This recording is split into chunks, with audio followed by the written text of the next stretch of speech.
Bonjour, dans cette vidéo, je vous emmène avec moi au cœur de mon combat, être maman une seconde fois. Après 1 an de tentatives, de traitements, une fausse couche, 5 inséminations artificielles, me voilà dans le couloir où sont conçus 400 000 bébés par an en France, celui de la fécondation in vitro. Un nouvel espoir pour moi. Cette technique médicale consiste à récupérer les gamètes d'un homme et d'une femme pour créer une fécondation en laboratoire et voir se créer la vie, un embryon que l'on transfère ensuite dans le corps de la femme. Et ouais, cette vidéo commence dans ma salle de bain parce que je suis au taquet, hein. Ça fait maintenant 1 mois et demi que j'attends ce rendez-vous. C'est mon premier rendez-vous juste avant de commencer les stimulations de fécondation in vitro avec ma gynéco. C'est vrai qu'on a essayé 2 fois de faire une FIV. Une première fois en octobre, j'étais en ovulation, on a tenté une 4e insémination négative. Et une 2e fois fin novembre, après 1 mois et demi de blocage ovaire et de piqûres. Et j'ai eu la belle nouvelle 2 jours avant de passer au bloc, le jour du déclenchement avec Ovitrel, pour pouvoir avoir une ovulation et donc être ponctionnée de mon follicule, parce que j'avais pas bien réagi, hein. Pourtant j'avais eu 480 unités de traitement. Et j'avais le Covid, mon test Covid est revenu positif le samedi soir pour une ponction le lundi, donc ça a été annulé. J'étais vraiment dégoûtée et j'ai eu une 5e insémination qui a été négative. Et désormais, j'attendais un cycle de repos parce que j'ai eu des très grosses doses d'hormones, donc il fallait que mon corps évacue un peu tout ça et se repose. Je me suis reposée et mes règles devraient arriver dans quelques jours. Et au moment de mes règles, cette fois, c'est un protocole court.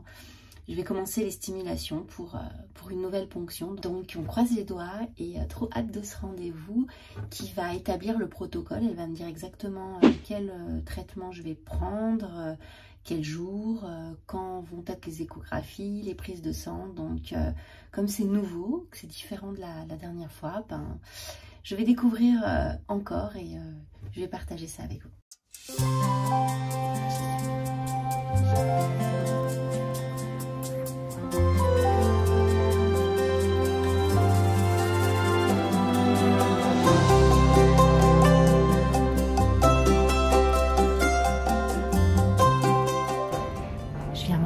Je suis pile à l'heure ce matin, j'ai galéré, vous ne pouvez pas imaginer. Bien, dans votre contexte, donc, comme il y a une petite insuffisance ovarienne, on a le choix de 2 protocoles différents. On voit que la dernière fois, on avait fait un protocole long, c'est-à-dire qu'on a bloqué l'ovaire avec des capeptiles. Ça a tellement été bloqué qu'il y avait un oestradiol bas, on a eu du mal à démarrer, la réponse a été un petit peu faible. Du coup, on n'a eu qu'un ovocyte, c'est pour ça qu'on a fait l'insémination.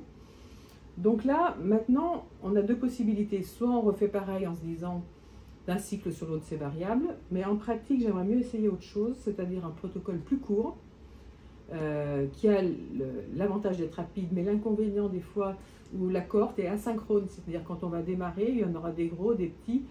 On n'aura pas mis tout au même niveau comme on le fait avec les protocoles longs. Donc, mais par contre, avec le protocole court, antagoniste, on peut faire un pré-traitement avec des oestrogènes, par exemple, comme le Provamès, pour essayer de régulariser un petit peu la cohorte avant de démarrer sans blocage. Donc, je pense qu'on va s'orienter vers ce protocole pour cette fois. Et puis, je vais déjà faire une écho pour voir si, sur ce cycle, votre petite cohorte qui se prépare, si on a une. Voilà, si elle est suffisante pour lancer le protocole comme ça. D'accord. D'accord? Merci, ok. Et ben voilà. Alors, l'utérus. Donc aujourd'hui, on est à quel jour déjà? 10 jours de l'ovulation. D'accord, donc on voit qu'il y a un endomètre épais, naturellement. Moyen. Non, vous voyez, tout est... je pense que c'est la progestérone qui pêche. 7, voilà. Donc je dirais, comme d'hab, il n'y a pas... On va essayer... Il n'y a rien qui se prépare? On a dit sous Provamès. Oui. Pour essayer de régulariser au mieux. Et dès que vous avez vos règles, vous viendrez, on refera une écho. Oui. Pour savoir quand est-ce qu'on arrête le Provamès et qu'on démarre la stime. D'accord. Ça va dépendre de l'écho. Ok. Voilà. Okay.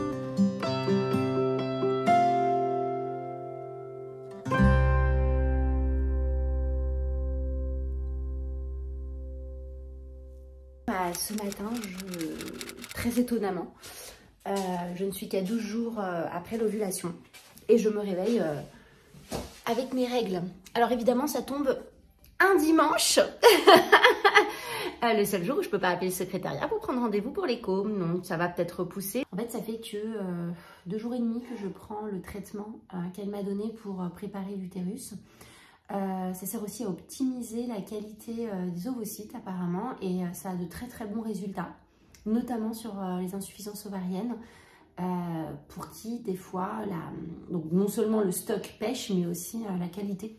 Je continue Provamès, voilà, j'ai déjà pris du coup voilà, 4 au total et ça se trouve c'est ça qui m'a fait saigner plus tôt. Mystère et boule de gomme. Réponse peut-être d'ici demain. 2 jours et demi de Provamès. Je sais pas si c'est ça, mais je ressens une fatigue extrême d'un coup, quoi, comme cassée. Les jambes qui flagellent. Je sais pas ce que j'ai. Je sais pas si c'est Provamès. Bah voilà, tout est reparti. Je me suis procuré la petite poubelle, voilà. Alors là, elle est complètement vide et elle va vite se remplir. C'est une poubelle à piqûres. Voilà, les aiguilles, tout ça. Je les mets dedans. Puis ensuite, je les ramène à un point de collecte. Moi, c'est ma pharmacie. Donc, j'en ai eu plusieurs déjà depuis le début de la PMA. Et là, c'est celle, j'espère, qui sera la dernière. Là, je finis mon petit déjeuner. Je me dépêche parce que le temps est passé très vite. J'étais pas bien. J'avais beaucoup de symptômes avec ce traitement là que j'ai pris, le Provamès. Et du coup hier j'ai eu une séance chez un magnétiseur. Alors ce qu'on va faire, on va déjà se synchroniser. Qui a travaillé sur les énergies pendant environ 3/4 d'heure avec une musique. J'ai senti plein de frissons, des espèces de vent de froid en moi, du chaud, etc. Et quand je suis sortie, mes symptômes avaient quasi disparu. Je vous le jure, c'est incroyable. La musique que vous entendez, c'est pas une musique d'ambiance. Il y a une fréquence particulière et celle-ci notamment est liée à la fertilité, l'ovulation, etc. D'accord. Donc vous apprenez bien de la musique. Il m'a dit vous allez être fatiguée. Sur le moment, je ressentais pas forcément cette fatigue. Et quand j'ai posé la tête sur l'oreiller, je me suis endormie, mais sans m'en rendre compte, sans m'en souvenir. Malgré le traitement que j'ai repris hier soir, que je continue ce matin, le Provamès, là, qui est toujours là. Allez, dernier cachet ce soir. Je me sens vraiment légère et tout. Incroyable. J'ai fait un rêve très bizarre que le fils du cousin de mon ex... What? Oui, c'est compliqué. Était en fait mon fils, c'est un jeune homme d'une vingtaine d'années. Le magnétiseur m'a dit non mais ça c'est les hormones qui travaillent, c'est bon signe. Bon allez, je me dépêche parce que je crois qu'il faut partir.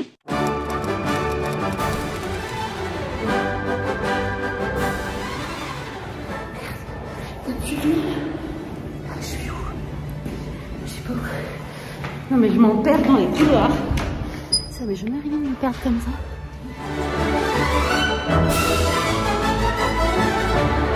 Ben voilà, donc du coup j'ai eu mes règles dimanche et puis ben là je suis à J3. D'accord, donc c'est ce que je vous disais, vous avez donc eu une durée de Provamès un peu courte.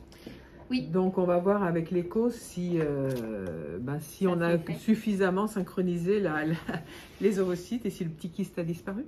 Ah, j'avais un kyste. Oh, une petite image, un petit cordeau.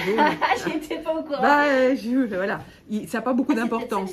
C'est un petit corps jaune qui est normal en fin de cycle et qui normalement disparaît avec les règles. D'accord, parce que j'ai eu des règles très abondantes. Donc là, on va faire l'écho, on va voir si on peut démarrer. Quand est-ce qu'on démarre? Si on fait un jour ou deux de plus de Provamès pour mieux synchroniser. Ouais. Ok. Ok. C'est parti.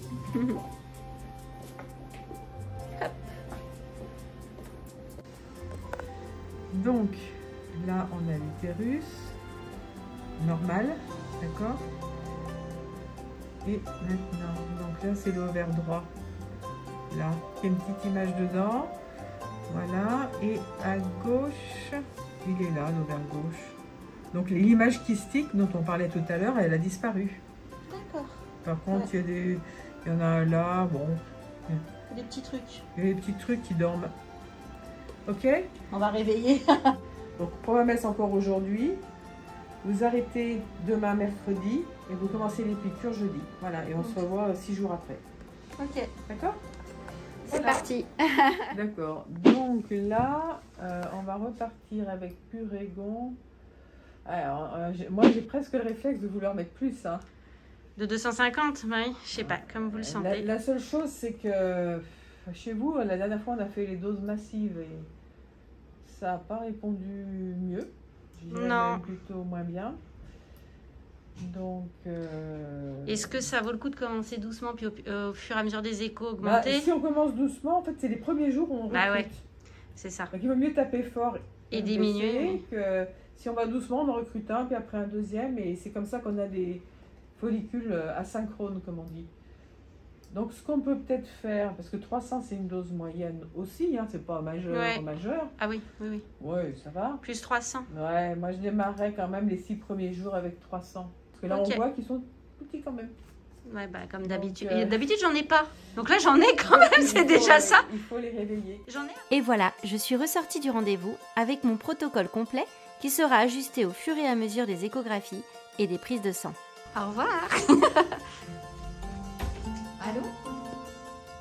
Bonjour. Il est important de mettre en lumière le rôle indispensable des secrétaires médicales, ces professionnels qui font les intermédiaires entre les patients et les médecins. Ils apportent un soutien, une écoute, ils arrangent. C'est eux qui sont en première ligne et qui parfois nous ramassent à la petite cuillère, ou encore c'est à eux que l'on confie notre bonheur lorsque nous apprenons notre grossesse. Eh bien, on va essayer. Vous avez votre taux de prise de sang. D'accord? Vous étiez destiné à faire du secrétariat dans un centre de PMA. C'est quelque chose qui vous tenait à cœur ou c'est... Non, c'est arrivé comme ça. C'est vrai? Ça fait des années que vous faites ça? Ouais. En tout cas, ça fait plusieurs mois que je vous vois. Ça fait 18 ans. Hein, non, c'est vrai? Ah oui. J'aime les gens, donc j'aime ce que je fais. Et puis on contribue à une partie de leur vie qui est importante. C'est ça. Voilà. Vous avez un rôle indispensable. Quand elles ont leur bêta-HCG positif, on a l'impression que c'est nous. Quoi. On est content, on dit c'est vrai. Plus qu'elle. J'ai hâte de vous l'annoncer. Non, mais c'est vrai, on est content parce qu'on se voit souvent. Donc il y a un lien qui se crée plus que une secrétaire médicale d'un médecin généraliste. Bien sûr. On est avec vous pendant un parcours et c'est un parcours intense en plus. Quand c'est positif, c'est compliqué. Quand vous commencez à 8 h le matin et que j'ai pas de rendez-vous, même en faisant ce qu'on peut, un rendez-vous à 9 h, il faut expliquer à votre employeur pourquoi vous n'êtes pas là à 8 h. Et ça, 1, voire 2, voire 3 fois par semaine, quelquefois.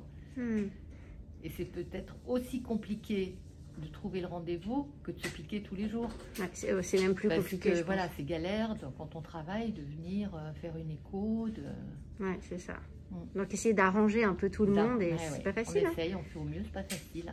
Ouais, à chaque fois c'est un jongler entre les tout. Journées, elles sont pas à rallonge et c'est pour ça que souvent il y a un peu d'attente parce qu'on est obligé de mettre les gens entre deux et c'est ça. Et de satisfaire tout le monde.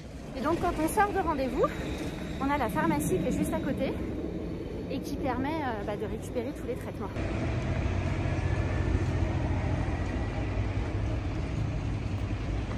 C'est vrai que la PMA et le travail, c'est très très compliqué. Il faut pouvoir s'organiser, aller 2 ou 3 fois par semaine faire une échographie, faire des prises de sang, voir les rendez-vous. Ça occupe beaucoup d'espace dans la vie. Au niveau du travail, je vais vous donner des infos à ce niveau-là. Je reviens de tout à l'heure, quand je serai plus en train de conduire tranquille de chez moi. Un petit peu sur le net et pour vous donner des informations un peu plus précises que ce que je connaissais. Je savais qu'il y avait des autorisations d'absence pour les employés, mais je ne savais pas dans quelle mesure et quelle était exactement la loi qu'elle prévoyait. Et donc, c'est la loi du 28 janvier 2016 et plus exactement les articles L2141-1 du Code de santé publique qui prévoit un régime d'autorisation d'absence rémunérée. C'est-à-dire que, vous avez le droit de vous absenter pour aller à vos rendez-vous de procréation médicalement assistée, à vos protocoles pour la FIV, les échographies, les prises de sang, d'arriver plus tard au travail et d'être rémunéré pendant ce temps-là. Maintenant, il faut en informer votre employeur et ça, c'est un peu plus compliqué parce que déjà, ça brise un petit peu la confidentialité du médical, le secret médical. Et aussi, parfois, c'est mal pris, mal accepté par l'employeur. Malgré tout, c'est dans la loi et il en est obligé. Donc, vous devez l'en informer par lettre recommandée avec accusé de réception ou bien lui donner cette lettre en main propre. J'ai trouvé un modèle qui était très bien fait sur fivenco.fr. Donc, je vous mets le lien, si vous voulez, en description de cette vidéo. Donc, n'hésitez pas si vous voulez le modèle. Les femmes, donc, c'est illimité pendant le protocole. Par contre, les hommes ont aussi le droit de s'absenter, mais sur 3 examens par protocole uniquement. Et attention, c'est bon à savoir, depuis 2017, ce sont également les employés du service public qui y ont droit. Voilà, alors après, j'avoue que quand on est maîtresse dans une école, dans un établissement scolaire, c'est difficile de dire aux élèves « Bon, bah, j'arrive à 9h30, hein, vous m'attendez sagement dans la classe ». Ça, c'est sûr que sur le papier, c'est très beau. Dans les faits, c'est plus compliqué. Mais en tout cas, c'est bon de le savoir pour pouvoir s'organiser. Organiser son petit parcours, même si parfois on n'a pas le choix. Voilà ma petite ribambelle de traitement.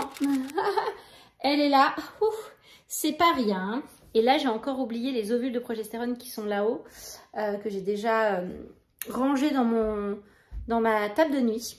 Alors ici, vous avez le Purégon 900. Je vais faire 308, c'est la stimulation ovarienne.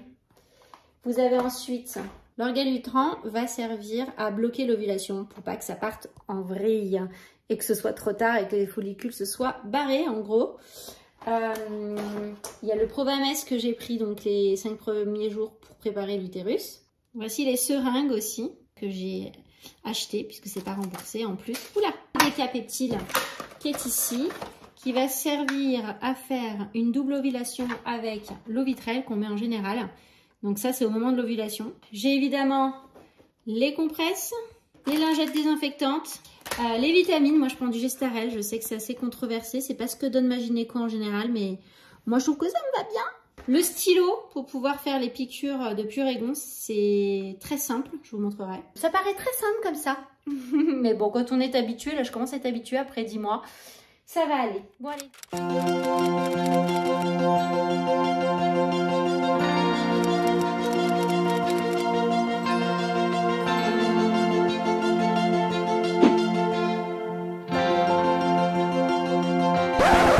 Je suis au bout de ma vie. Je réalise qu'en fait, j'ai utilisé l'ancien produit qui était resté pas au frais dans mon stylo. Je suis au bout de ma vie. C'est censé rester au frais. Et on est censé jeter et réutiliser, quoi. Ah, putain, ça commence bien. J'espère que ça va avoir une action quand même. Hein. Non, mais quel gogol.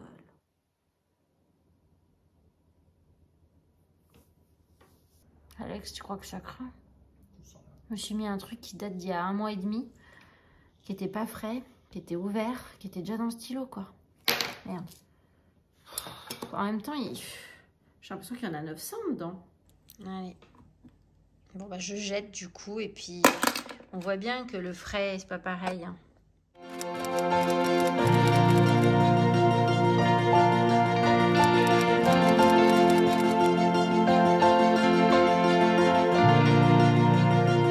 Aujourd'hui, j'entame mon 4e jour de stimulation ovarienne, donc 3 jours d'injection et j'ai énormément d'effets.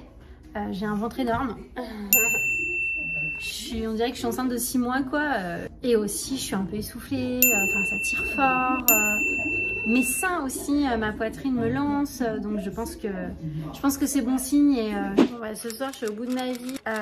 Mon amie qui est venue me voir vendredi, a eu un test du Covid positif hier, donc en fait on s'est parlé, elle m'a fait des câlins et il faut absolument pas que je chope le Covid une seconde fois et que ça se reproduise, qu'on annule la ponction au dernier moment, parce que là je suis à quelques jours de la ponction, on croise les doigts.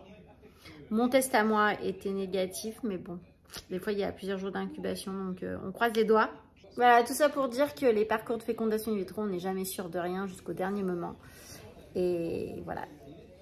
J'espère vraiment chaque jour suivre sa peine et chaque jour j'avance et c'est un jour de gagner, quoi. Voilà. Bon, bah demain j'ai mon écho, j'ai tous mes rendez-vous, le dosage, rendez-vous anesthésiste.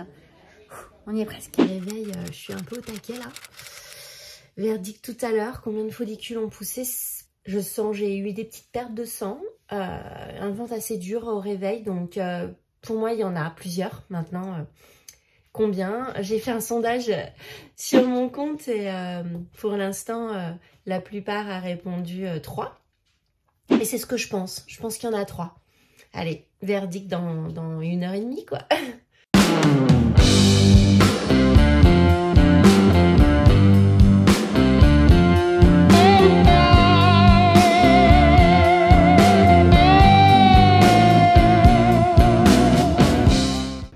C'est pas encore très gros, hein. Comment ça se fait?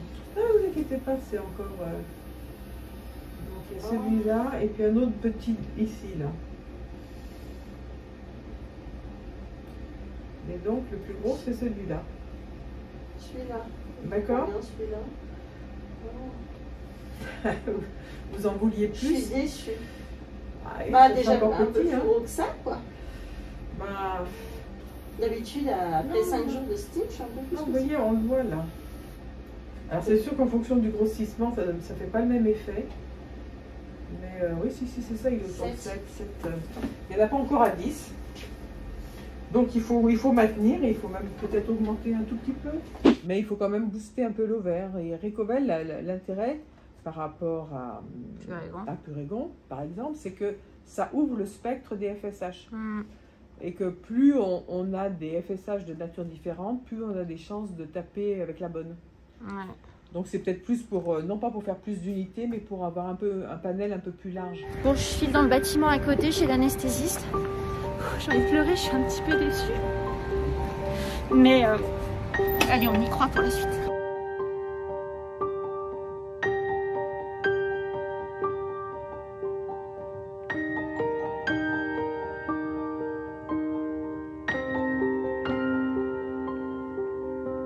Voilà, je suis censée refaire tout ça. Et j'ai également un test PCR à faire. Je vous montre aussi. Voilà, 48 heures avant. Pharmacie, maintenant pour récupérer mon traitement.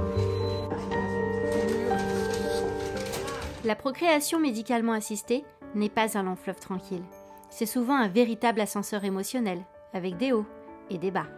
Rien n'est jamais acquis, ou prévisible d'ailleurs. J'ai tellement de choses à vous montrer et à vous dire que j'ai prévu plusieurs épisodes à cette série.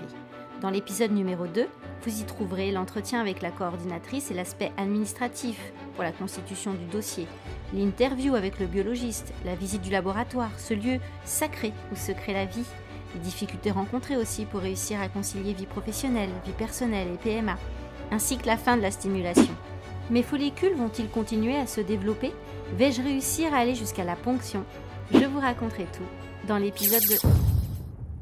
Bye bye, n'hésitez pas à vous abonner, à liker et à partager.